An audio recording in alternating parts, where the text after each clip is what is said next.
Saint Évangile selon saint Matthieu. Gloire à toi, Seigneur. Gloire à toi. Soyons attentifs. En ce temps-là, Jésus prit avec lui Pierre, Jacques et Jean son frère, et les conduisit à l'écart sur une montagne élevée. Et il fut transfiguré devant eux, son visage resplendit comme un soleil, et ses vêtements devinrent éblouissants de clarté. Et voici que leur apparurent Moïse et Élie, qui s'entretenaient avec lui. Prenant la parole, Pierre dit alors à Jésus, « Seigneur, il est heureux que nous soyons ici. Si tu veux, nous dresserons ici 3 tentes, une pour toi, une pour Moïse et une pour Élie. » Comme il parlait encore, voici qu'une nuée lumineuse les prit sous son ombre, et voici qu'une voix disait de la nuée, « Celui-ci est mon Fils bien-aimé, en lui j'ai mis toute mon affection, écoutez-le. » À ces mots, les disciples tombèrent la face contre terre, et furent saisis d'une grande frayeur. Mais Jésus, s'approchant, les toucha et leur dit, « Levez-vous, ne soyez pas effrayés. » Levant les yeux, ils ne virent personne d'autre que Jésus seul. Quand ils descendirent de la montagne, Jésus leur fit cette recommandation, « Ne parlez à personne de cette vision, avant que le Fils de l'homme ne ressuscite d'entre les morts. » Gloire à toi, Seigneur. Gloire à toi.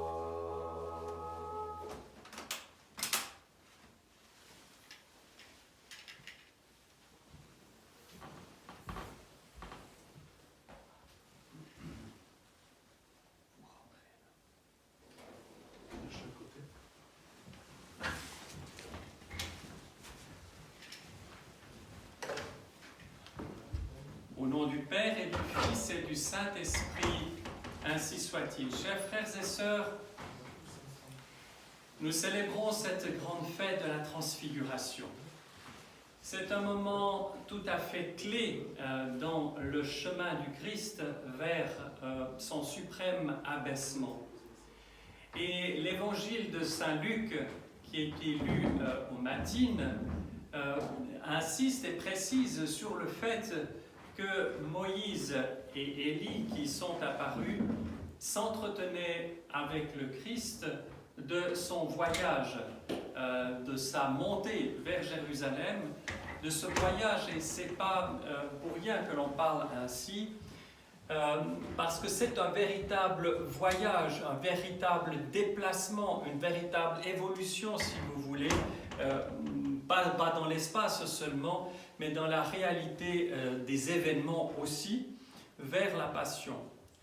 Et le Seigneur, vous le savez, a une pédagogie extraordinaire.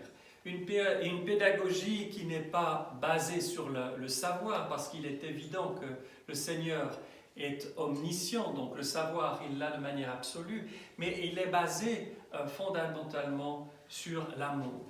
Et il y a toujours, et il faut peut-être plus encore en ces temps difficiles, se souvenir de ce regard posé sur chaque être humain, quel qu'il soit, qui est un regard d'amour et de tendresse, qui veut le salut de tous les hommes.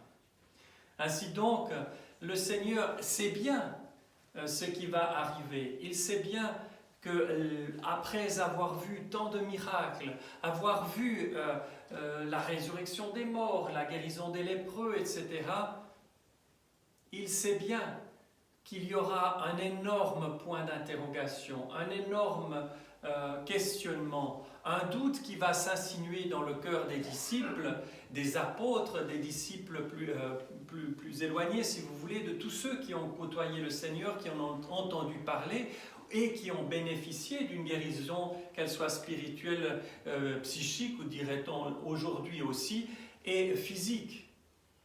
Pourquoi? Parce qu'ils vont voir le Sauveur dans cet abaissement incroyable, méprisé, lui qui commande à la vie et qui est à la merci des méchants, qui va être battu, torturé, amené à la mort, et d'une manière aussi odieuse, aussi atroce qu'est la mort de la croix, qui est le supplice que l'on réserve aux criminels, à ceux qui ont commis un crime de sang, c'est-à-dire d'assassinat, de meurtre, etc.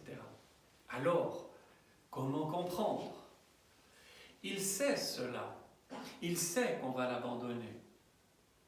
Il va boire le calice véritablement jusqu'à la lie. Mais pour préparer, si vous voulez, réconforter, pour que la lumière ne s'éteigne pas tout à fait dans le cœur des apôtres, il y a cet événement extraordinaire de la transfiguration sur le mont Tabor, qui est une manifestation de Dieu, une théophanie, une épiphanie. Et il est très important que cela se soit passé avant cette montée, avant cette passion. Bien sûr, nous savons qu'il y a la résurrection glorieuse.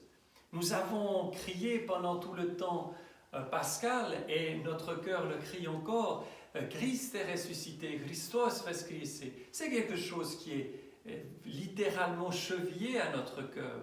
C'est le sceau, la confirmation de notre salut. La mort est vaincue, mais eux, ils n'ont pas encore vécu cela. Ils n'ont pas reçu encore le Saint-Esprit à Pentecôte. Alors ils sont bien démunis. Et le Seigneur leur apparaît dans la gloire. Ils côtoient l'homme extraordinaire. Ils savent que Dieu est en lui. Ils discernent peut-être un peu, pas tous peut-être, qu'il est Dieu. Mais comment? Comment savoir? Et dans ce qui se passe là, il y a les yeux spirituels et physiques qui sont comme unis à ce moment-là. Les sens spirituels et les sens physiques ne sont plus séparés. Il y a une sorte d'immédiateté aux choses, de transparence qui se réalise dans ce moment-là par la grâce du Saint-Esprit. Et ils voient le Christ tel qu'il est toujours. Le Verbe fait chair, Dieu homme, le Dieu homme, pas l'homme devenant Dieu, Dieu qui s'est fait homme, le Dieu homme, et dans toute sa gloire. Et nous avons l'icône devant nous, dans cette église nous avons encore la grâce de la voir en très grand. Nous voyons dans quel état de stupeur sont les apôtres, littéralement projetés, renversés. Et c'est toute leur personne qui est renversée. Il y a la nuée qui apparaît. Et dans la lecture des parémies, c'est-à-dire des prophéties qui ont été lues aux vêpres de la fête, eh bien, on fait le récit de cette gloire qui apparaît aux hommes dans l'Ancien Testament, avec Moïse, avec Élie, qui vont se trouver sur le mont Tabor, justement. Eux n'ont pas pu voir la face de Dieu. Ils ont vu la gloire de Dieu, ils ont vu Dieu de dos. Ils ne l'ont pas vu face à face. Parce que nul ne peut voir Dieu sans mourir. Et c'est la réalité avant l'incarnation. Rappelez-vous toujours cette phrase, et l'Évangile est d'une pédagogie extraordinaire, encore une fois, quand Philippe dit « Mais montre-nous le Père et cela nous suffit ». Il répond « Mais au fond, tu es toujours avec moi, etc. Tu n'as toujours pas compris. Qui m'a vu a vu le Père. » Et c'est le Verbe fait chair. la grâce du Saint-Esprit qui nous introduit dans l'intimité de la Trinité, qui nous fait connaître l'amour incommensurable du Père pour l'humanité. Sans le mystère de l'incarnation, Dieu reste tout à fait inconnaissable, impénétrable. Parce que notre nature humaine, tellement abîmée par le mal, la souffrance, la douleur, a été visitée de l'intérieur, dirais-je, par le Verbe qui a épousé notre nature, qui s'est fait homme, et par notre baptême, c'est cela qui nous rend participants à ce miracle-là. Eh bien, nous, unis au Christ, nous sommes assis à partir du moment de l'ascension, nous sommes assis à la droite du Père. Quelle grâce immense, quelle joie immense! Il faut nous rendre dignes de ce cadeau-là. Il ne faut pas nous soucier des misères de ce monde au sens de nous en laisser troubler, de laisser le doute, comme ce qui est arrivé aux apôtres au moment de la Passion. Le monde souffre, nos frères souffrent, nous souffrons. Mais cela n'est rien par rapport à la béatitude qui nous attend. Nous préparons le ciel, on disait autrefois, nous préparons le ciel. Les gens étaient éduqués peut-être par un biais qui n'était pas toujours le bon, mais peu importe, à vivre ici peut-être, parce que la réalité était dure, à la campagne et autres, à vivre une vie difficile, mais de ne rien attendre de la vie, de ne pas vouloir réaliser quelque chose sur la terre, ne pas exiger que la vie vous apporte ceci ou cela, ne pas transformer cette vie terrestre en paradis pour nous, égoïstes. Peu importe les joies que nous pouvions avoir, peu importe les douleurs et les souffrances que nous pouvions avoir, nos aïeux avaient bien compris que tout cela devait concourir à préparer le ciel, c'est-à-dire à ce que notre trésor, à travers ce que nous pouvons apprendre de la vie, ne se bâtisse pas, ne se construise pas sur la terre, mais dans le ciel,